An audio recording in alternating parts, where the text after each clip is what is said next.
Hello, everyone. So it is pretty echoey in there. The bathroom's right there.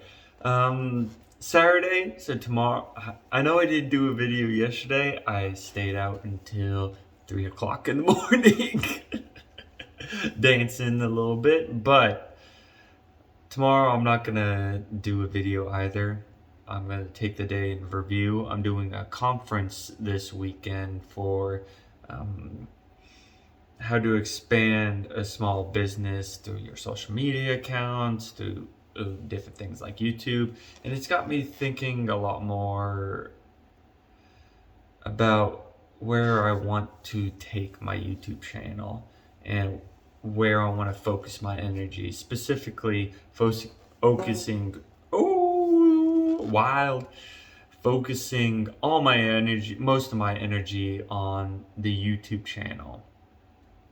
And trying to put all my eggs in, well, not one basket, but fill one cup instead of distributing it to many. So right now, that many is the foundations project.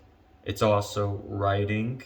I think, and then I'm still doing YouTube, but I think it's going to be more beneficial if I do 1 to 2 videos on YouTube weekly, and that's going to take a lot of time.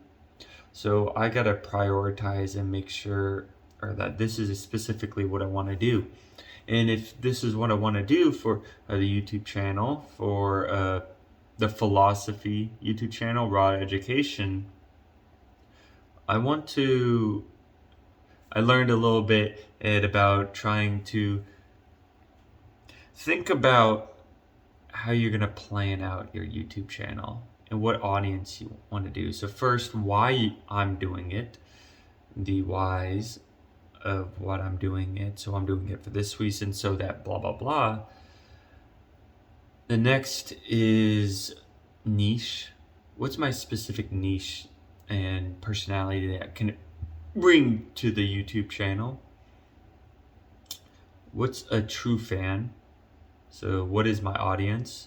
And not just demographics, but also psychographics. So what are, and specific for me too, what are the values? What are people's personalities that come to see my stuff or want to see my stuff? And then also my mission statement. And I think that's going to be the most important one is, what is my mission statement? So that whenever I come up with ideas and videos and I want to record them, I can base them off my mission statement and see if, you know what, is this a better video to do on a blog, to talk about on a blog? Or am I targeting the niche, my audience, and also the why of what I want to do with my philosophy channel? And yeah, it's, who knows, it's gonna be a little weird. I have bought a microphone, which is gonna be pretty cool. I'll just put it right here. I'm pretty excited about it because my audio has been kind of shit with the podcast I've been doing with Ryan. So I'm excited to see what it can do, and hopefully it can clear up some of the audio that I've been lacking. So that's some news for today. I know that wasn't probably what you came here for, but the thing what we can talk about today is identity. A little bit about identity and love. And I think I just wanted to mention how the people we love become part of us. And that's a weird concept, but let me explain a little bit. Essentially, a large part of our identity is based on our interactions and relationships, uh, interactions with the world, and thus our relationships with the world, with ourselves, and with others. So it's not surprising that, I mean, a good example of this is when people buy stickers. So we usually buy stickers for things we love, things we like. So let's just say I buy a Star Wars sticker and put it on to my water bottle. It's my interaction and relationship with Star Wars that's able to conjure up some kind of identity that I can say is me. Of course, I think the majority of our identity is more of something that's becoming, as Sadhguru would talk about. So becoming into the person you want to be. So growing, and then I think you can extend it to. We're always growing towards the perfect ideal of what we would like to be. I was gonna say knowing, but I think a lot of people don't know that you can never get to the ideal. But once you figure out that you're never able to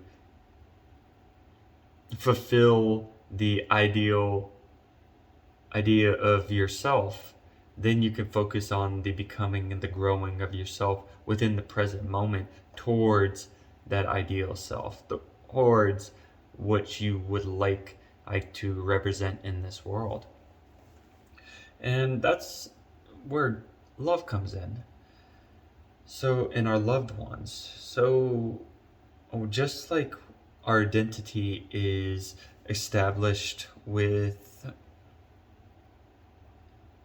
interactions with the world, so Star Wars, for example, so is our identity established with the relationships we have, with the people we love, because we become more like the people that we associate most with. And the people we associate most with are usually the people we love. And that's an interesting concept, because also I think it goes beyond just a relationship. I think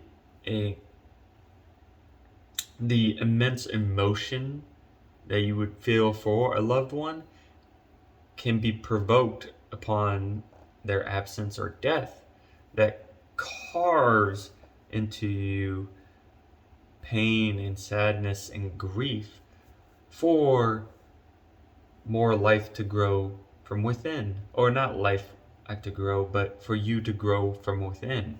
If the vessel's already full, then you're not going to be able to put any life-sustaining water into it.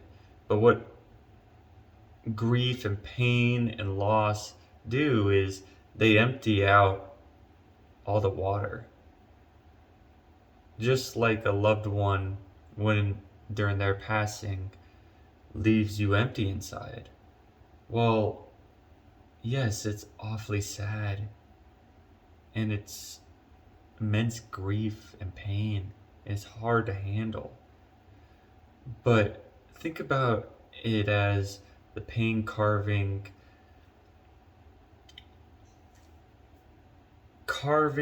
an emptiness into you, so that you may fill the vessel back up with maybe cleaner water, with maybe a more refined materials, and then maybe it's also a growth process as well. Maybe the water isn't a good idea. Let's think of a plant. So I think that'd be a good one. So let's think of the plant as the relationship you have with the loved one, or the loved one in general. The plant and you're able to put dirt into the vessel, to tend for it, to see it grow and establish and break through the dirt, and create something new and wonderful. And then you have to, well, whether you like it or not, that plant's going to leave you. So what you've grown in the plant, what you have established with the plant and let and loose on the world, now it is dug out of the vessel and put somewhere else, maybe into the ground. If it's, let's say, someone's died, maybe given to someone else, like a father with a daughter, or giving over them, or father with a son or daughter, giving them over to someone else.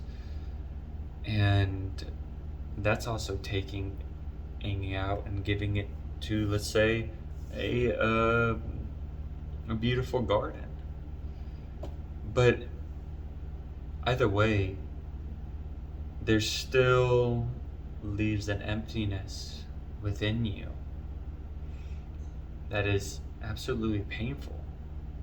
But with that is the opening of a new opportunity for growth and for further love in the world. With that example, without that pain and grief, we're unable to give love to the world with our plant that we've grown and loved. That's the relationships as you develop with anyone you loved in your life and now have to see grow and go. Without being able to give that person off to life or to someone else, we're unable to grow further. And if we just, let's say, try to keep the loved ones for as long as we can, well, one, life won't let you. They'll take it, you or them regardless. But you won't have anything inside to grow from, at least with that relationship and that person. Because a relationship, it takes a lot of effort to cultivate love and keep love within a relationship. And if you are, let's say, thinking of a parent and a child, you're going to have to push them out into the world and not be so focused on keeping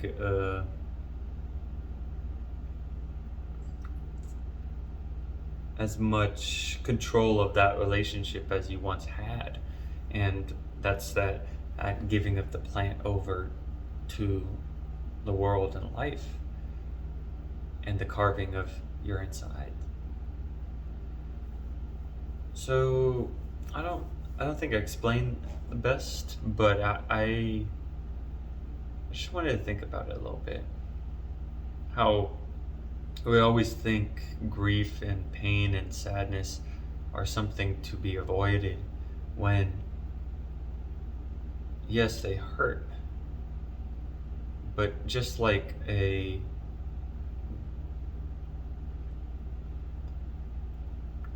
how do I explain this? Just like going to the gym and breaking down your muscles hurt. You grow stronger because of it. I think it's the same with emotional